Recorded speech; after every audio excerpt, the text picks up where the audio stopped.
બાદશાહ, જે સુખને મેળવવાને માટે અને ભોગવવા આદિને માટે પર વસ્તુની જરૂરિયાત હોય, એ સુખને વાસ્તવિક કે સાચું સુખ ન કહેવાય. વસ્તુ મેળવવાની ઈચ્છા જાગી અને તે મેળવવાના માટેનો પ્રયત્ન કરીશું તો તે નિયમમાં મળી જવાની છે એ નક્કી હોય, તો મુશ્કેલીઓ વેઠવી પણ પ્રમાણ ગણાય. પણ અહીં તો ઈચ્છા છતાં અને પ્રયત્નો કરવામાં કમી ના નહીં રાખવા છતાં પણ ઇચ્છિત વસ્તુ મળતી નથી. કદાચ મળી પણ જાય અને ટકી પણ જાય, પરંતુ તે ભોગવી શકાય એ પણ નથી. સુખપૂર્વક તે વસ્તુનો ઉપભોગ કરવો એ પણ આપણને આધીન નથી. આજના વેપારની, ઘરની, કુટુંબની દશા વિચારવામાં આવે તો તદ્દન સ્પષ્ટ રીતે આ વસ્તુ સમજાઈ જાય તેમ છે. કેટલાય સાધન સંપન્ન આત્માઓ મળેલી વસ્તુને ભોગવી પણ શકતી નથી.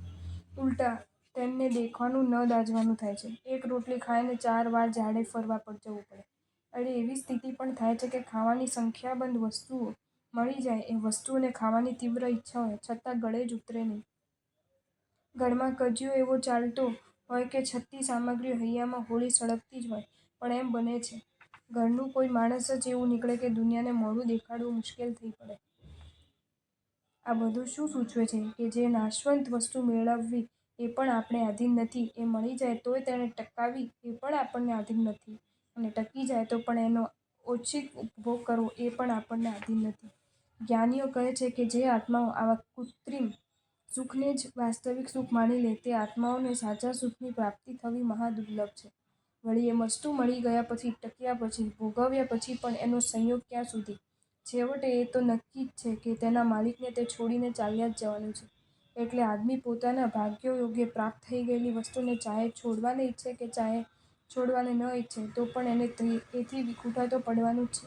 વસ્તુ ના જાય તો વસ્તુના માલિકને તો ગયા વિના છૂટકો જ નથી. નાશવંત વસ્તુઓના યોગમાં જ સુખ માણનારની આવી વિષમ હાલત છે.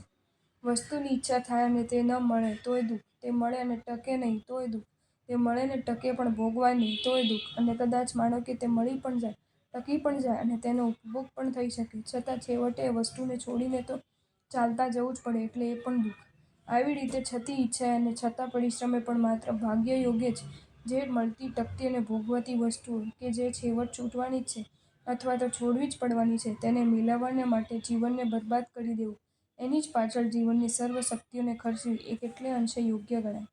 આ બધી સ્થિતિ જો વિચરાય, સમજાય, બરાબર હૈયામાં ઉતારાય તો સાચું સુખ ક્યાં છે અને સાચું સુખ કઈ રીતે મેળવાય એની શોધ કરવાની આપોઆપ પ્રેરણા જાગે, અને એ પ્રેરણાના પ્રતાપે સત્યને સમજીને પ્રયત્ન કરનાર આત્માને સાચા સુખનું સાધન જ માત્ર નહીં પણ સાચું સુખ પણ મળી જાય છે.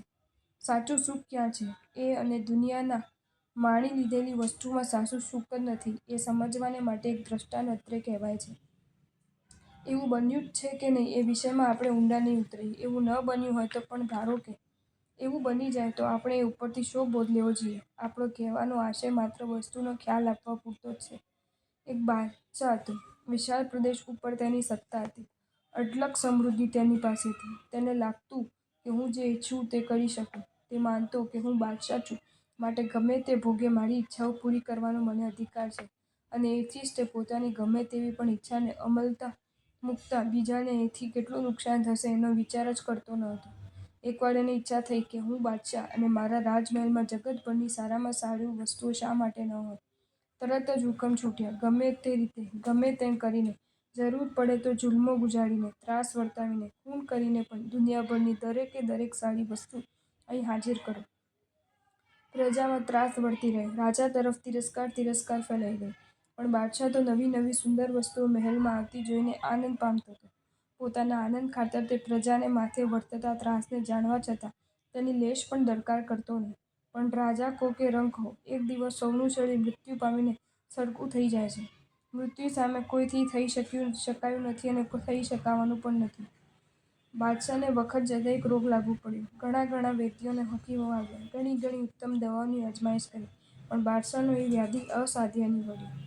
જીવનમાં પહેલી જ વાર બાદશાહને એમ થયું કે આટલી સામગ્રી છતાં પણ મરણથી બચવું એ મારા જેવા જબ્બર બાદશાહને માટે પણ એક રંકની માફક જ અશક્ય છે. બાદશાહે જીવનભરમાં એકત્રિત કરેલી સુંદર વસ્તુઓ રીતસર જે વિશાળ કમરામાં ગોઠવાવી હતી તે જ કમરામાં તેની શૈયા હતી. હવે તેની નજર એ એક એક વસ્તુ ઉપર પડવા લાગી. જે વસ્તુઓને મેળવવાને માટે એણે જે સિતમો ગુજાર્યા હતા, જે ત્રાસ વર્તાવ્યા હતા, જે અન્યાય કર્યો હતો, તે બધું ક્રમશઃ તેની દૃષ્ટિ સમી ખડું થવા લાગ્યું. આ બધા સિતમો યાદ આવતા એને અંતર પકડી ઉઠ્યું. એનો આત્મા પોકારી ઉઠ્યો કે એક ક્ષણિક આનંદ માટે મેં શું કર્યું? આ બધું જ અહીં ને અહીં રહેવાનું અને મારે ચાલ્યા જવાનું. એની આંખોમાંથી આંસુ વહેવા લાગ્યા. જેમ જેમ એની દૃષ્ટિ ફરતી ગઈ તેમ તેમ એક એક વસ્તુ પાછળ રહેલી ભયંકર ત્રાસ કથાઓ એની અંતરમાં જબરો વલોપાત ઉત્પન્ન કર્યો. જીવનના સઘળા પાપો તેની યાદમાં ઉભરાયા. બાદશાહને રુદન કરતા જોઈને હકીમો ગભરાયા. વારંવાર આશ્વાસન આપવા લાગ્યા. તેઓ જેમ જેમ આશ્વાસન આપતા ગયા તેમ તેમ બાદશાહનું રુદન વધતું ગયું. બાદશાહનો પશ્ચાતાપ વધતો જતો હતો. એ વિચારતો હતો કે મારાથી મોટો કોઈ બાદશાહ હોય અને મેં કરેલા ગુનાહોને માટે તેને ન્યાય આપવાનો હોય તો તે મને કઈ શિક્ષા કરે? એક એક વસ્તુને મેળવવાને, એક એક ગુનાને માટે ફાંસીની સજા કરે. ખેર, મારી સાથે બાદશાહ નહીં હોવાથી આ દુનિયામાં ભલે મને શિક્ષા નથી, પરંતુ મેં કરેલા પાપોની સજા તો મારે ભોગવવાની જ છે.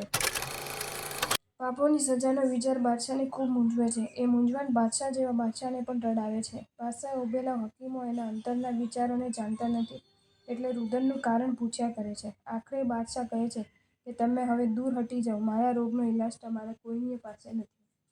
પછી બાદશાહ પોતાના ધર્મગુરુને ફકીરને બોલાવવાની આજ્ઞા કરે છે. ફકીર આવે છે. બાદશાહની નજરને એક એક વસ્તુ ઉપર ફરતી જોઈ અને તે વખતે આંખમાંથી ટપકતા અશ્રુને જોઈને ફકીર સમજી ગયો કે બાદશાહના દિલમાં છેલ્લે પણ સદબુદ્ધિ જાગૃત થઈ છે. બાદશાહે પોતાના ધર્મગુરુને કહ્યું કે તમે જાણો છો કે અત્યારે મેં તમને શા માટે બોલાવ્યા છે? ફકીરે કહ્યું કે આપની દ્રષ્ટિ ઉપરથી સર્વ કરી શકાય છે. આપણે જે કહેવું હોય તે કહો. બાદશાહે કહ્યું, જુઓ, હવે હું બધું વખત જીવવાનો નથી, પરંતુ મારી ઈચ્છા એવી છે કે મારા જીવનથી લોકોને કંઈક જાણવાનું મળે. બનવાની વસ્તુ બની ગઈ છે. મારે પાપનો બદલો ભોગવ્યા સિવાય છૂટકો નથી. જગતની કોઈ પણ વસ્તુ કે શક્તિ મને બચી શકાવે તેમ નથી. પણ મારે અંતિમ ઈચ્છા એટલી જ છે કે મારું શબ કોઈ જુદી જ ઢબે નીકળવું જોઈએ. મારા બંને હાથ ઉઘાડા અને ખુલ્લા રાખવા. મારી પાલખી હકીમો પાસે જ ઉપાડાવી. તેમજ મારી આખી સેના ઉઘાડા હથિયારે શબની સાથે ચાલે એવી વ્યવસ્થા કરવી. બસ આટલું બોલીને બાદશાહે છેલ્લો શ્વાસ લીધો. બધા આભા બનીને જોઈ રહ્યા. રાજકર્મચારીઓ કે હકીમો બાદશાહની આજ્ઞાના મર્મને સમજી શક્યા નહીં, પણ ફકીરે તે મુજબ સઘળી ગોઠવણ કરાવી. બાદશાહનું શબ જે ઢબે નીકળ્યો. બાદશાહની મરણની વાત સાંભળીને લોકોને સંતોષનો દમ ખેંચ્યો. સૌને થયું કે દુનિયામાંથી પાપ ઓછું થયું. પરંતુ તમાશાને તેડું ન હોય. નવીન ઢબે શબને નીકળતો જોઈને લોકો તે જોવાને ટોળે મળ્યા. રસ્તામાં ફકીરે ઠેર ઠેર માંચડાઓ ઊભા કરાવ્યા હતા. એના ઉપર ચડીને તે આ રીતિએ શા માટે મૃતદેહને કાઢવામાં આવે છે અને એમાંથી શો ભેદ લેવાનો છે એ બધી હકીકત લોકોને સમજાવતો હતો. તે કહેતો કે બાદશાહે જીવતા તમારું ભલું કર્યું નથી, પણ અંતિમ ક્ષણે બાદશાહને એ માટે પશ્ચાતાપ થયો હતો અને તેથી જ તેની આજ્ઞાથી આ વિલક્ષણ પદ્ધતિથી તેમનું શબ કાઢવામાં આવે છે. હાથ ખુલ્લા રાખવામાં આવ્યા છે એ દર્શાવે છે કે સારી સારી વસ્તુઓ રાજમહેલમાં એકઠી કરવાને માટે આ હાથોએ અનેક પ્રકારના જુલ્મો ગુજાર્યા છે. ત્રાસ વર્તાવવામાં આ હાથોએ કમી રાખી નથી. જન્મ્યો ત્યારે મુઠ્ઠી બંધ હતી અને મરતી વખતે આ હાથોએ ભેગું કરેલું કાંઈ પણ સાથે લઈ જઈ શકાતું નથી. દરેકને માટે ગમે તેવી વસ્તુ પણ અંતે અહીં જ મૂકીને જવાની છે. એ નક્કી છે એટલે એ વસ્તુઓને મેળવવા પાછળ મહેનત કરવી, પાપ કરવું તે કોઈ પણ પ્રકારે યોગ્ય નથી.